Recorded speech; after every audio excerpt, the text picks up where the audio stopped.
In this video, I'm going to talk to you about how to look at Facebook ads data and analyze it so that you can actually make strategic decisions to make your Facebook ads profitable. Jay Williams here, and the first thing I really want to talk to you about is objectives.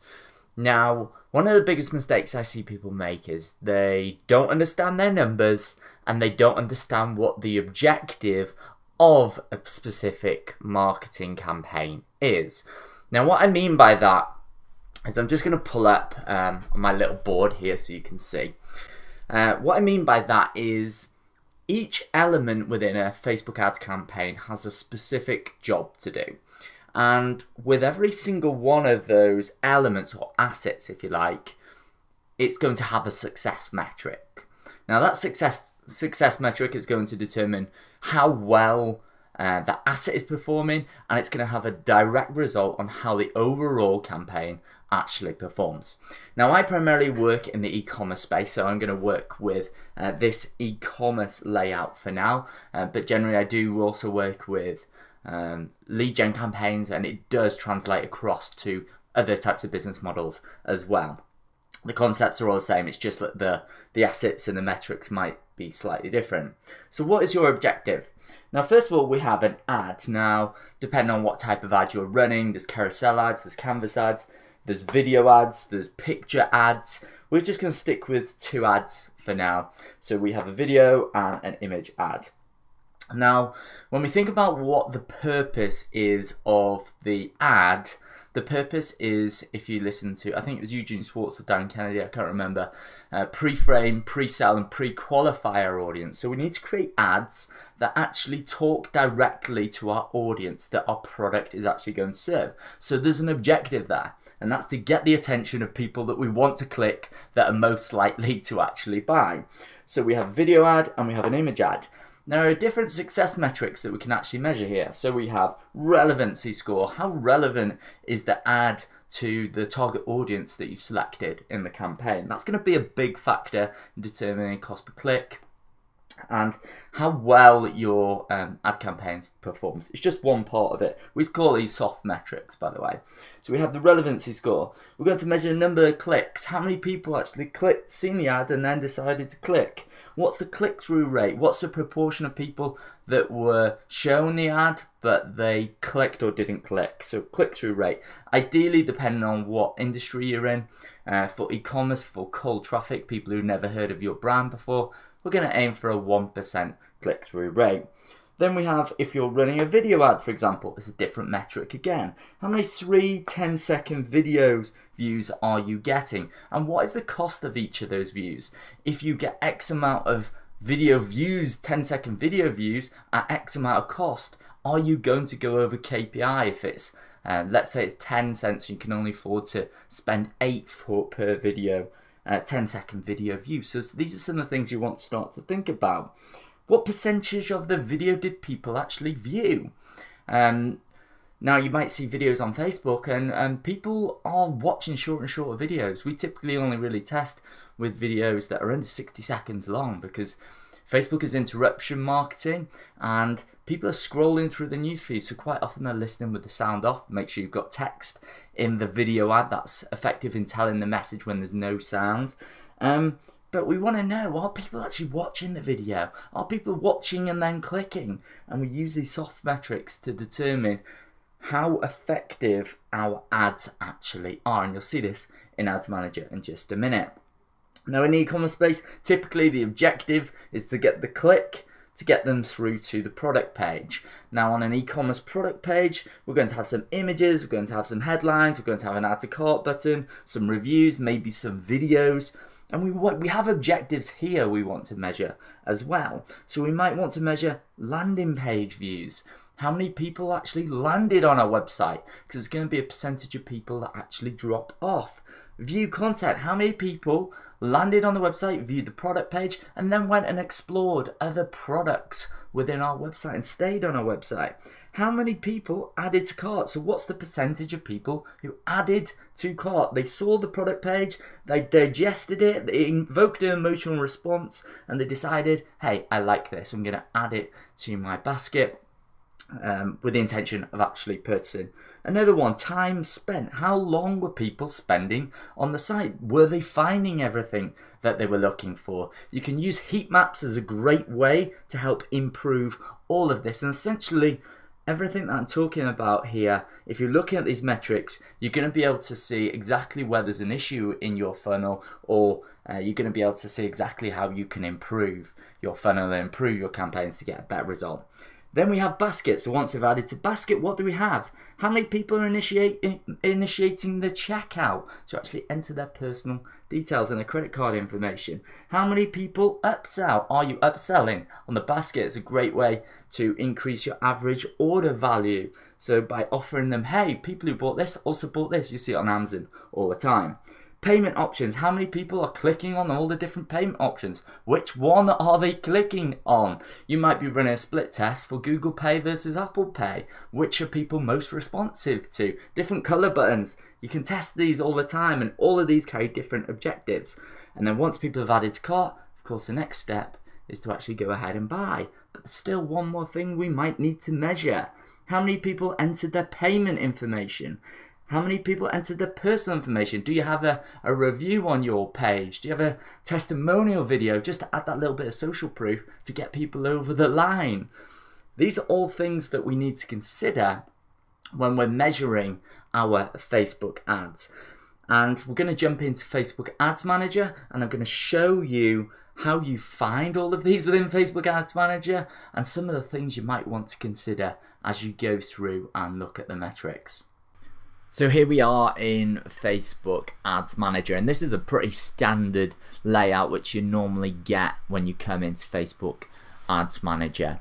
Once you've got your campaign set up, you're hopefully going to have some data now, and you're going to be able to manipulate that data and be able to see what's working and what's not working within a Facebook Ads Manager. Now, what I'd say is the best thing to do is lay out the columns, so these are the columns here, so that you can see all the information that you actually need to see to make these decisions. And the way in which you do that is we have a drop down menu here which has different types of metrics which is going to show you. So for example, if you're running video ads, you're going to spend some time looking at this area here for video engagement. But because this is an e-commerce funnel, that's not to say we don't do video, of course we do. We're going to try and follow the e-commerce metrics that you're going to want to measure in line with what I've already showed you on my whiteboard. Now the way in which I do that is typically I'll click on performance, and then I'll go into the drop down and go to click customize columns. Now once you create these columns and you save them, you're going to be able to just pull them up every time. You're not going to keep needing to redo them over and over again. So you can see here we have 14 columns in here already. All I'm going to do is pull out the ones that aren't relevant for me in the e-commerce space. This is going to be different depending on what business model you're running. So I'm going to pull out results. Sometimes, yeah, I normally pull reach. I only look at it as necessary. Cost per result, leave the budget, leave amount spent. Don't generally run schedules unless it's a sale. Relevancy score, we can keep that one in there for now. Link clicks, website purchases. We'll take that out for now, just so I can show you the full spectrum of what we're doing. So as I said before, we have the whiteboard, we have the funnel, and we want to monitor metrics at each stage within the funnel. So every stage has a different objective. So the first thing we're going to want to measure is how many people are actually clicking on our ad. Now for this, people often choose clicks all when you should be selecting unique clicks, because sometimes people click on multiple different things. People are click happy. We want to click unique link clicks, and then down here we have a link click-through rate. Again, there's two options here. We want unique, we want outbound CTR, so outbound CTR click-through rate, so that we are measuring unique clicks and people clicking through to our website.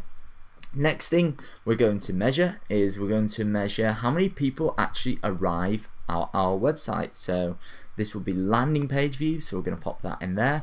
We can measure cost per landing page view if we want to. I don't typically do that. The next thing I do is put website view contents. So let's go and find that. website content views, sorry, and then I'm going to find out how much it costs per website content view. So tick cost per website content view, and you can always drag these around if they're not in the right order. This is absolutely fine the way we have it at the minute. Next thing we have is basket. So we want to add people to basket. So how many people are added to basket? What's the cost of people adding to basket? Next thing we have is initiate checkout. So initiate checkout. So of those people who are actually adding to basket, how many of them are initiating a checkout? And then we're going to have purchases. So I'm just going to type in purchase because it's so cost per website purchase. And then the last, website purchases, cost per website purchases, and then the last one, website purchase return on ad spend, because we're going to want to measure how effective our campaign is through our return on ad spend. But you can see here we have quite a lot of metrics in here.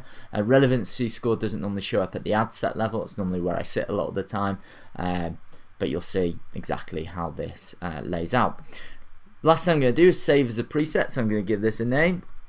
So I'm going to call this J Williams TV 2, and I'm going to go ahead and click apply. So I don't need to keep rearranging the columns. I can just click the drop down menu and select the option which I want to choose. So we can see here J Williams TV 2. So let's work through some of these columns and talk about what they actually mean, and where there's room for scale, where I should be turning things off, etc. So let's go into this specific one. So I'm going to click on this campaign. You can see I've got a couple of ad sets here, and I want to have a look at what these ad sets actually mean. So you can see here we've been getting quite a lot of impressions on this, which is great. Budget of £15 a day on this particular ad set. Spent £98.30. We've got 208 clicks, and we've got a click-through rate of 0.87%, which, as I've already discussed with you, isn't great for top of funnel.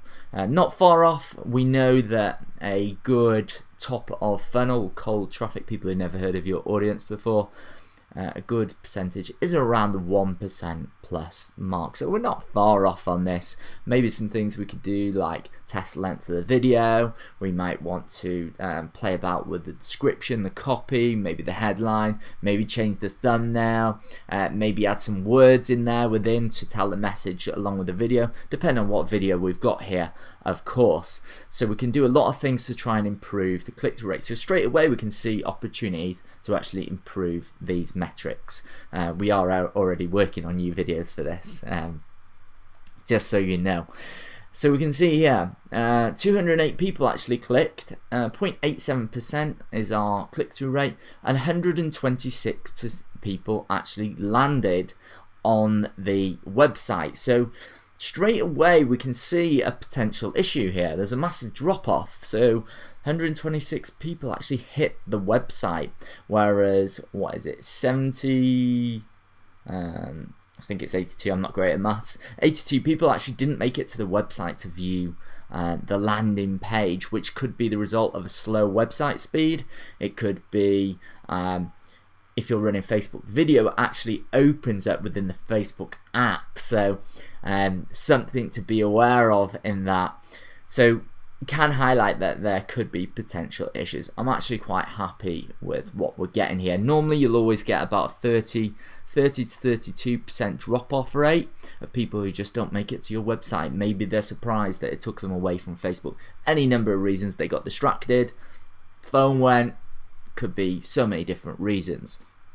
Then we have view content. So how many people landed on the website, 126, and then continue to browse around the site and look at other pages. So we see we have 91 here. So 91 additional page views.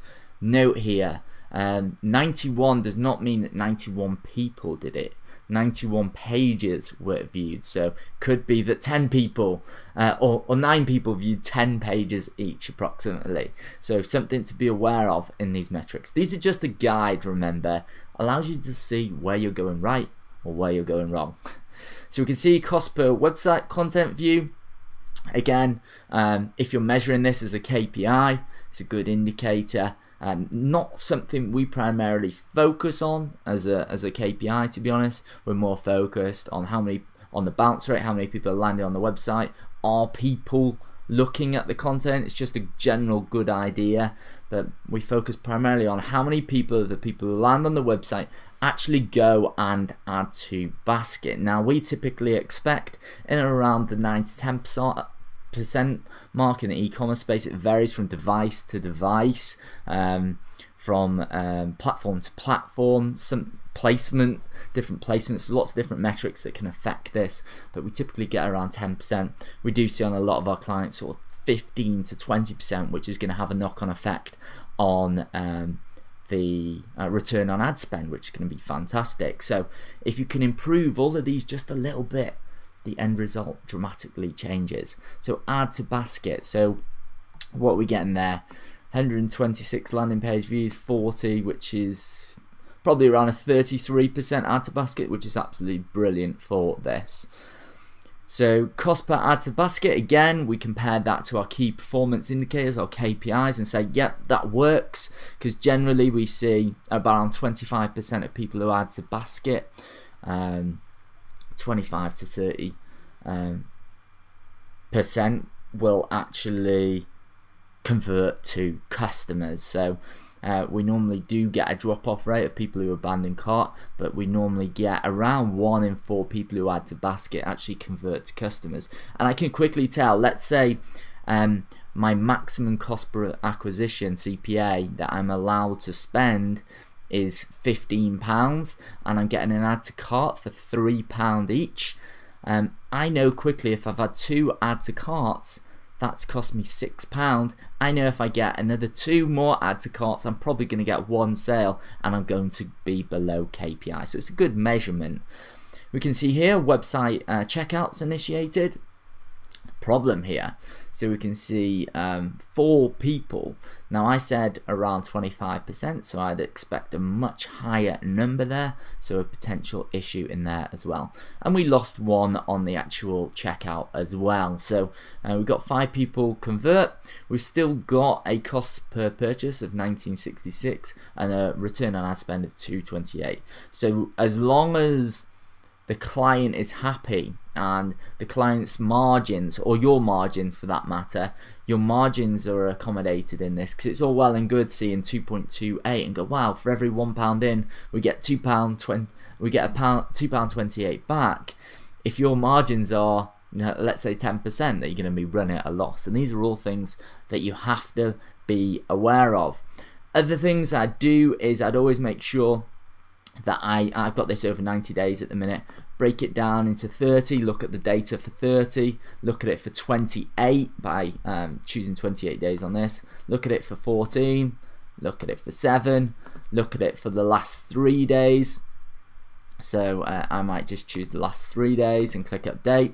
And then most important of all, make sure you look at it today, because before you turn any ad set off, sometimes the data doesn't always show in the 7-day or the 3-day window. So if you've had a sale today and you choose the window of 7 days, it might not actually show. So make sure you go to today before actually turning off any ad sets.